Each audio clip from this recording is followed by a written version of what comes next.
What's up, everybody? Thralls Metal here once again. I'm the Crockneck, and I am back with some states of metal. And this time, we are going to Vermont, the Green Mountain State, which is literally what the name of the state translates to. It's French, which I didn't take French in high school. I chose to do poorly in Spanish. My sister took French in high school, so she probably knew, but I didn't know that was actually the legit translation. Anyway, interestingly enough, I also found out that this state was an independent nation from 1777 to 1791 called New Connecticut. Ultimately, I'm pretty sure the rest of the states were like, listen, just join the club and ditch the name because Connecticut's kind of tired of being referred to as Old Connecticut now. Plus, you're right next to this place called New Hampshire, and it just gets a little confusing. Anyway, this state is the U.S.'s leading supplier of maple syrup. In fact, they produced, I believe, 3.1 million gallons of that wonderfully delicious sticky tree blood last year. The state is also home to Ben & Jerry's ice cream, which is fucking delicious.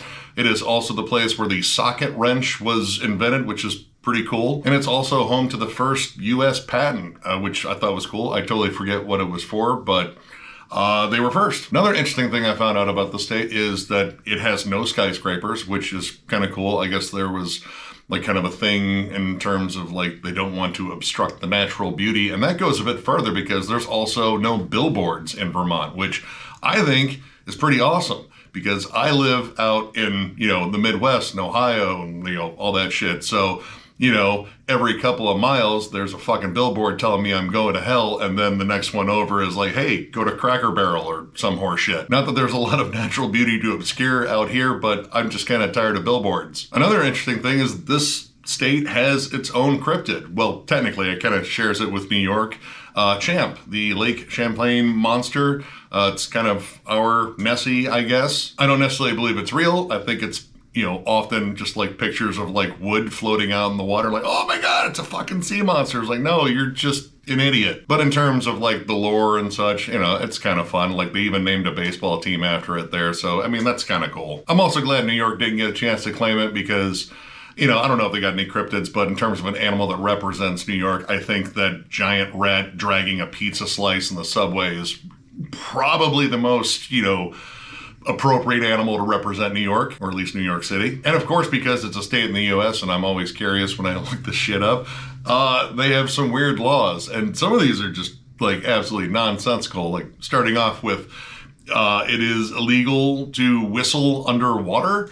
Who the fuck enforces that? Who the fuck actually tries that? Like, I don't even get why that needed to be mentioned. Like, who was doing that to the point where, like, man, this is almost criminal behavior now. It's also illegal to put doves in a freezer because some psychopath was doing that for a while. I don't know. Furthermore, it is illegal to paint horses there. My only guess as to why this law came about was there was probably someone painting their horse to look like a zebra and selling zebra rides to the kids or come pet the zebra or something like that. Like, that's honestly it outside of like some dude stole like another person's horse and then painted it black. It's like, hey, you stole my white horse. Like, no, I got a black one that smells like paint fumes. I don't know why. It must be a condition it has. The state also prohibits exhaust mods, which actually I kind of like that idea because I live next to a main drag and those turds with their fart boxes just keep racing down the street and it's just annoying. And finally, and this one, I don't know, they're all weird, but this one was weird. A woman must get permission from her husband to get false teeth. That seems just really fucked up. I can't even imagine like the scenario there, like, honey, kind of roughing it with these teeth here. They keep falling out because I don't like brushing or flossing, or, she might have a condition, whatever. But hey, I'd like to get some false teeth so I could eat food. And the husband just like, no, shut up, enjoy your applesauce. But the state has some pretty cool metal bands in it. And this is one that I had to really go searching because I only have 2 actual CDs in here. So I literally did some kind of like digging around and finding, some cool underground bands in the Vermont scene. And I did find some. And sadly for the ones that I did like, there's like no physical media or at least no CDs for them. So that kind of sucks because there were some on here that I really enjoyed. I'll also say that this is like pretty damn underground stuff too. Like, there's really not a lot of big names here, except for maybe one. I mean, it's pretty known in terms of like certain circles, but we'll get to that. But first, we're going to kick it off with Barishi, Blood from the Lion's Mouth. This is the second album from this Battleboro progressive sludge metal act. I picked this up years ago, and it's honestly been a long time since I jammed this one. And reacquainting myself with this album, I absolutely dig this. Now, this band changed their name a while ago and possibly changed styles because the band that they changed their name to, Ord? I can't remember exactly how it's spelled or pronounced. Actually, I don't know how it's pronounced. The word looked kind of confusing to me. But they're not on the archives, but this band is, so they may have shifted away from metal here. But this is most definitely metal. Lots of big, angular, sludgy riffs, really interesting transitions to like cleaner, softer material, though like the vocals for the most part are very harsh. Tons of dissonant atmosphere. This is very comparable to bands like Kylesa, I would say Inter Arma to a certain degree, also early Mastodon. And in its more like lush sections, I would say like Cave In circa Jupiter. There's a lot of long song builds on here, almost kind of like post-metal-ish, like Cult of Luna. Like sludge is definitely the main core of this band's sound, but this is packed with like all sorts of crazy transitions to like jazzier material, full-on almost like death metal at points. Like the great Enid and Death Moves in Silence both have like jazzy, clean guitars in there. Really cool delayed guitars on Death Moves in Silence. The bridge on The Deep, too, definitely takes a big progressive rock turn. Lots of like these fluttering ambient melodies, and then you kind of get those like kind of like curtailing into these heavy, dense sludge riffs and harsh screams. Master Crossroads Barren Cemetery even has like a section of blast beats on it.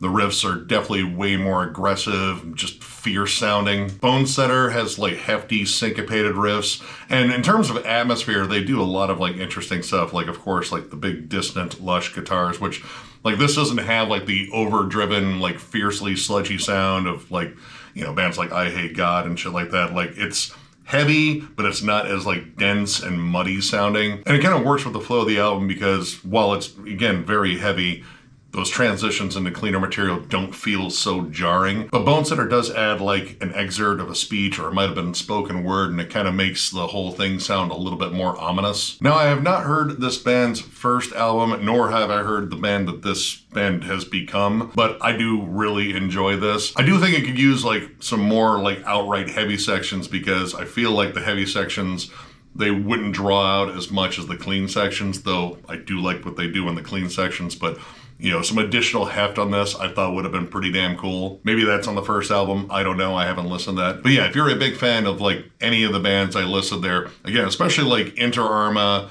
and like early Mastodon for sure, check this album out. And again, I think they only have one other release before they changed into a different band, which again, I haven't heard that band. And the fact that they're not on the archives gives me some pause, but the archives are inconsistent as fuck, so they may just not have added them for some dumb reason. I don't know, but yeah, check this out. Pretty solid stuff.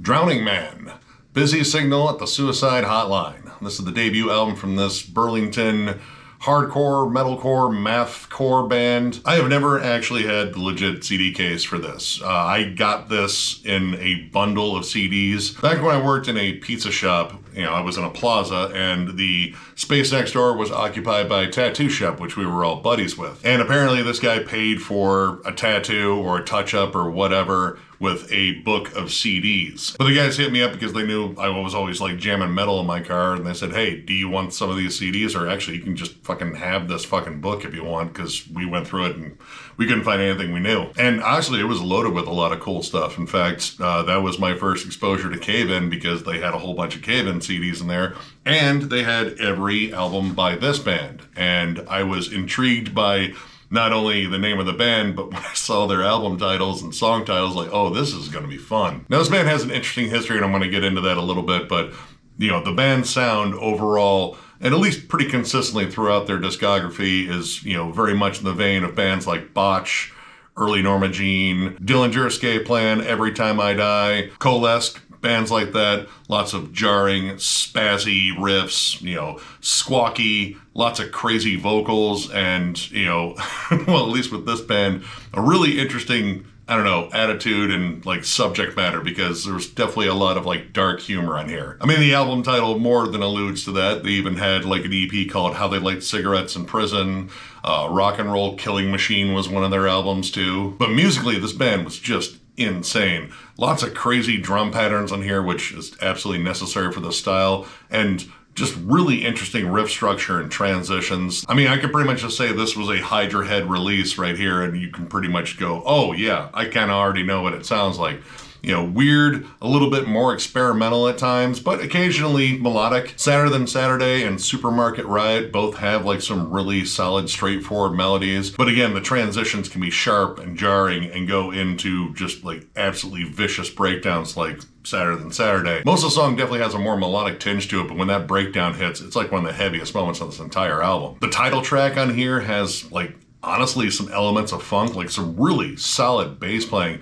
And vocally on here, I mean, the dude just sounds like he's losing his mind, like going from soft, almost spoken word muttering, occasionally clean singing, but absolutely feral shrieks and screams. And in terms of his cadences, a lot of it is very ranted because, I mean, with mathcore, it's kind of hard to follow those rhythms occasionally, and kind of doing a more ranted kind of like, style of vocal where it sounds like the dude's just losing his mind.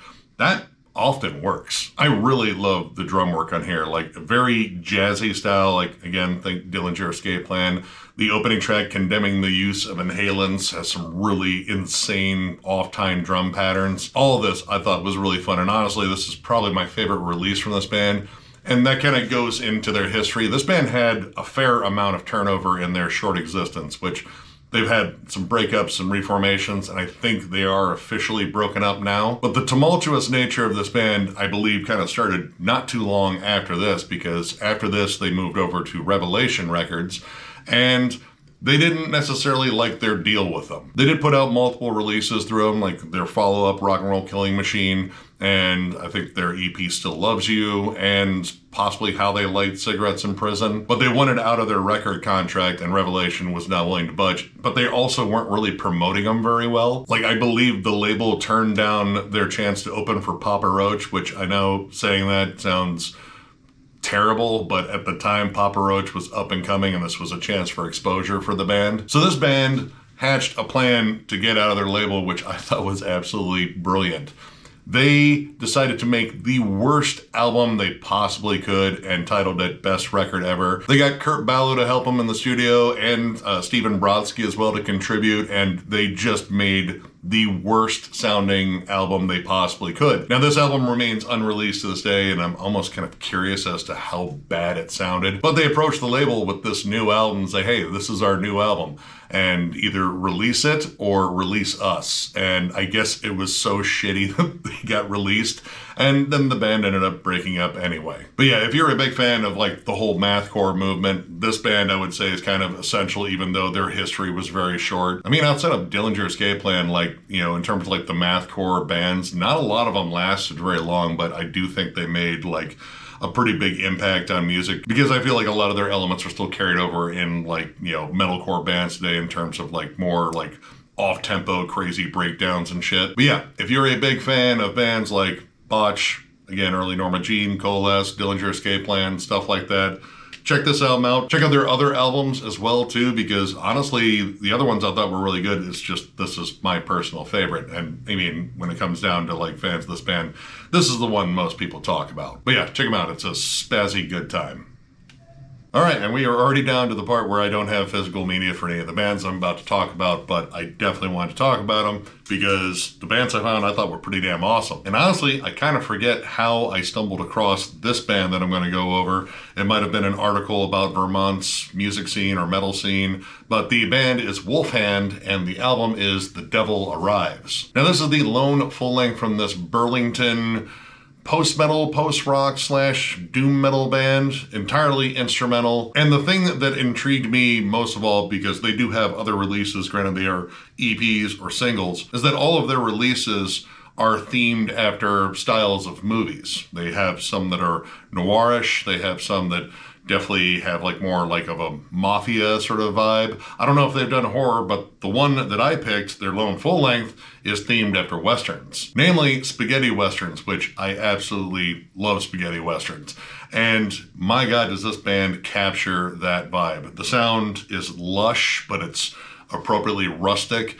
While there are no lyrics, you do get samples from spaghetti Western films that I couldn't quite identify. There might have been one from a few dollars more in there. I can't be certain. But with all the warm guitars and bass and very, very smooth drum work, you have pulsating synths, and again, this very immersive atmosphere that is all throughout this. Very comparable to like Russian Circles and Pelican, at least at their heaviest, and in their softer moments, which they do show up quite frequently on here. I would say a band like, This Will Destroy You or like Caspian. Not all of this is very metallic. In fact, there's a good chunk of this that is driven by, steel guitars, lap steels, pedal steels, and again, like this lush atmosphere. The song Saloon in particular, it kind of sounds like, our protagonist walking into a dusty saloon. There's piano playing, there's wind in the background, it's a dusty, fucking Tombstone-esque sort of town. They capture this vibe so well that you can actually picture the settings for like almost all of these songs. Canyon Wizard was another standout for me. You have like Hammond organs mixed in there, so you get like a little bit of like that, kind of like psychedelic rock vibes sort of mixed in with all of this like Western aesthetic. Really remind me of the band Across Tundras, which I'm not even sure that band's around anymore, but they definitely kind of mixed in that sort of vibe. Granted, I would say it's a little bit more Appalachian with them, but there's some definite crossover there. And while I am definitely talking more about like some of the softer sections, there are some really good heavy sections. Doomed Convoy, in fact, that's probably the most bleak, oppressive song on there. The song moves at the pace of a dehydrated, old, tired horse. Black Winds and High Noon in particular too are also pretty heavy and really good post-metal builds in terms of like, welling up the energy layer by layer. Heavier guitars are definitely featured on a good chunk of the tracks, and I love the production on here. Everything sounds very warm, very organic, and very open. Like there's so much open space that, these guitars and synths and bass and everything kind of like just like resounds in. The album sounds beautiful. And as much as I love this and going over it, and, finding out that there were no CDs, I don't think there were even tapes. In fact, there's really not much physical media for this band at all. Very disappointing because I hate downloading music. It just feels weird, but I almost want to download this because it was so damn good. This is quite the immersive listen. If you're a big fan, again, of, post-rock, post-metal, like, again, it's not always heavy, but it's always, like, heavy with atmosphere. And, again, the atmosphere in here is perfect. It really does feel like, a post-metal tribute to a Western. The lap steels, the synths, everything on here, I think, is wonderful. If you're a big fan, again, of like Pelican and, Russian Circles, that's a good starting point for this band. Strongly recommend checking them out. Next up, another band that has no CDs, but they do have cassettes. Sachem with their Reclaim EP. This is the debut EP from this Jericho/Burlington stoner doom sludge act. Another one that I came across just looking up bands from Vermont and just jamming them and figuring out what I wanted to talk about, and this one definitely grabbed me. Now, I'm not entirely sure if this band's around anymore. They are listed as active on the archives, but I don't know, like everything seems to indicate that they broke up in 2023. I'm not entirely sure. They might still be around. And I really hope they are because I dug this. The way this opens up, it has, I don't know, definitely like more of the stoner vibe. Like this is like the whole like these edibles ain't shit moment where you're pretty confident that they'll have no effect and all of a sudden like it just hits you violently. I love how it builds up and there's even like a little sample there to kind of like usher that mood in. Very raw. Very slow, very monotonous, lethargic, and fucking heavy. We're definitely talking along the lines of bands like Bong Ripper, Weed Eater, but also in terms of like the more stoner stuff, like there's some stuff in here that reminds me of Yob, and there's definitely some stuff in here that reminds me of Monolord. Lots of like building the mood. You get like tribal drum patterns and like doomier passages that give away to these giant sludge breakdowns. The vocals will alternate between like very lethargic cleans to screaming and growling like a madman with a very like gnarly static envelope over the vocals. The song Chasm in particular, absolutely just gnarly as hell. Again, it kind of captures that just like raw sludge energy, like again, like I Hate God and like bands like 7 Foot Spleen for those that remember them. It does get a little bit more up-tempo or like mid-tempo at spots. Like I wouldn't call this like a fast release at all. But Let Your Mind Grow Into the Ground in particular has like some nice Sabbathy grooves, some big riffs. In fact, the lead work on there is very Iommi-ish. It even sounds a little squawky and dirty, which, I mean, honestly, the whole album sounds squawky and dirty. Like, you know, they definitely, I would say, like lean more towards like the sludge in terms of the style of production on here. But my personal standout is the song Bloom.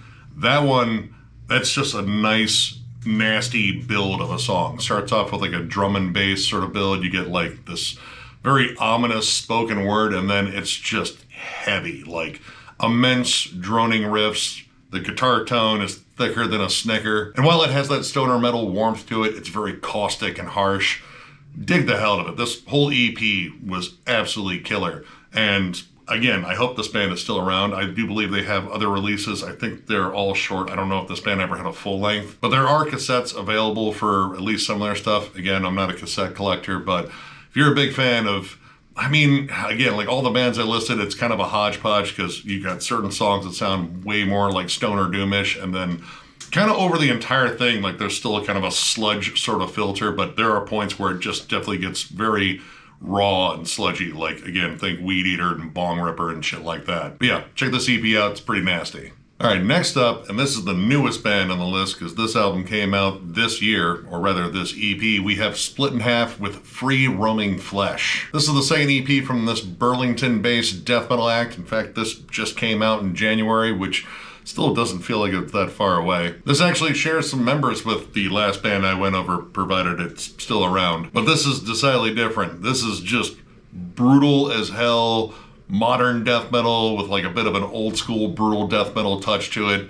Heavy on the groove, heavy on the syncopation. Fucking production's monstrous as hell. This thing is heavy on the chugging, big on the groove, very comparable to bands like Creeping Death, 200 Stab Wounds, Undeath, and some Cannibal Corpse. In fact, the opening of the song, Heresiographies, I'm not sure how to say that right. Ferocious Cannibal Corpse vibes, like definitely more along the lines of like the Corpse Grinder era, but it's just relentless, like big, heavy chugs, nasty breakdowns all over this thing. The song I mentioned before, which I probably screwed up the pronunciation of, as well as Last Ribbon String, Temple of Gideon, and Scalp Peeler, all have just disgusting breakdowns. And there are some moments in here where it just turns into like flat out slams, like stuff that you would associate with like early suffocation, and definitely some internal bleeding here. Songs like Minister of Pain and Pest Control definitely get faster. It's more D beats, a little bit of hardcore infusion in there, like, you know, definitely along the lines of Creeping Death again, maybe like a little bit of Gay Creeper, a little bit of atmosphere here and there, like some samples and such. It keeps it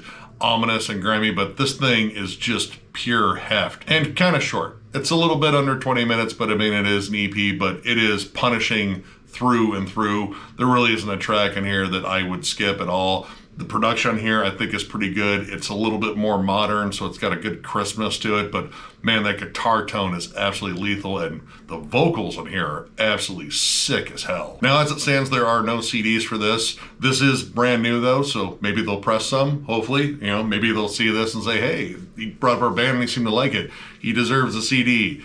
You know, not the most likely of scenarios, but that would be awesome if that did happen. But yeah, if you like your death metal a little bit more on the brutal side, because I would say like this definitely takes some serious cues from like brutal death metal, but it packs a ton of groove. Like this isn't just a blast beat fest at all. In fact, most of it is more along the lines of like hefty syncopated riffy grooves, and the riffs on here, monstrous as hell. But yeah, if you like bands like 200 Stab Wounds, Undeath, and Creeping Death in particular, I would say definitely check this one out. And last but not least, and I discovered this band a while ago, and I think this was in that same article that, you know, I found Wolfhand in, though decidedly different. We have Fentanol Surprise with their album Accident of Nature. This is a two-man gore grind act from somewhere in Vermont. I couldn't like narrow down a location. This is one of the few full lengths from this band too. They kind of do the mathcore thing where it's just split after split after split after single after maybe an EP and then right back to the splits again. And this thing is swampy, gross,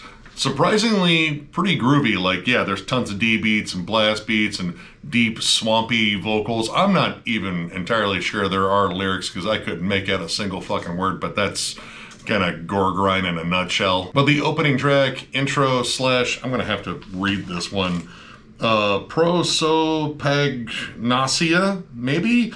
It's the longest song on the album, which most of these songs, you know, they'll crack a minute maybe, but it comes in with like swampy, just disgusting, I don't know if it's like all bass. It might be mostly bass. Like the bass is very dominant on here, but it is a two-man group, so it might just be bass and drums in here, but it's a little bit more lumbering and groovy. Like it kind of sounds like, you know, like the start of, well, like Genital Grinder on Recaputrefaction with very similar production. This is a little bit better than that one though. But when this album kicks into full gear, it gets absolutely gross, you know, D beats, blasts, wretched vocals, horrendous samples, a lot of dark humor in here, I'm sure. Lots of ridiculous song titles, and honestly, there's a lot of punk to this. In fact, this might be maybe the reason why they aren't on the archives, because I mean the archives will throw in like any gore grind band for the most part, but I feel like if they lean too close to punk, they just omit them. And there's a lot of like hefty,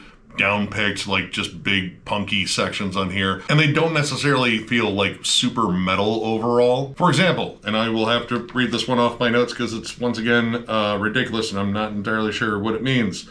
Hepatocrythopoetic or poetic, I don't know. Porphyria? I don't know. I don't know what any of that means. I know that it has some flat out surf rock licks in it. Like there's a whole section on there where it kind of sounds, you know, just like surf rock, like Dick Dale kind of shit. But I have to admit, like all this was ridiculous fun to listen to. Like it's just a silly EP, full length. I don't know, like again, it might have enough tracks to be considered a full length, but it certainly isn't long enough to be considered a full length. But this is gore grind. Fuck the rules. It's just about being gross and fun. And this was both. I appreciate a good dark sense of humor. This definitely has that. And it definitely has all the qualifiers of just goopy, rotten fucking grindcore. If you're a big fan of like early Carcass, like specifically Reek of Putrefaction, and I mean just gore grind in general, and even a little bit of hardcore punk, check this band out. As far as I know, I don't think they have any CDs, but I will definitely link their music if it's actually on YouTube. But this was a fun, ridiculous one I had to throw on there, if anything, just for the name and how just over the top it is. And that is kind of it for Vermont. Really not much in terms of like a bulk of bands, but I found some really interesting ones, and honestly, check out all of them because I think they all have, you know, just like a fun kind of unique spin they do on things. But yeah, if you enjoyed this video, give it a thumbs up, and if you are new to the channel, subscribe because we do stuff like this all the time. We also have memberships. They're only 99 cents, and our lone perk is doing a members only live stream, which we will probably be doing one after we get back from MDF. Depending on when you see this, you might be seeing this well after we got back from MDF. But that is likely the next time we will do one. Either way, memberships are the main way to support the channel. We also still have our store, thrallsmetal.com, with our shirts and hats. That is linked down below.